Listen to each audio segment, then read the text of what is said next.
ప్రవీణ్ పగడాల గారు నిజం చెప్పాలంటే వారు గొప్ప వ్యక్తిత్వం ఉన్నటువంటి వ్యక్తి. వారి గురించి నాకు తెలిసిన, నేను తెలుసుకున్న విషయాలను బట్టి చాలా గొప్ప వ్యక్తిత్వం విషయం. అందరూ అనుకుంటుందంటే ప్రవీణ్ పగడాల గారు ఇప్పుడు మన మధ్యలో లేరు అనుకుంటున్నారు. నేను ఆ విషయాన్ని ఒప్పుకోను. ఎందుకంటే వారి భావాలు, వారి ఆలోచనలు, వారి మాటలు ఇప్పుడు మనతోటే ఉన్నాయి.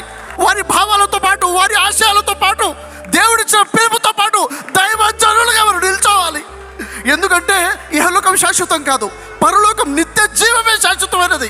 కాబట్టి దానికోసం మనం ప్రజల్ని ఈరోజు సమాజంలో చూసుకుంటే మానవత్వం మంట కలిసిపోయేది. మన సమాజాన్ని మనం కాపాడుకోవాలి. మన సమాజాన్ని కాపాడుకోవాలంటే మనిషిని మనిషిగా చూసే సమాజాన్ని నిర్మించుకోవాలి.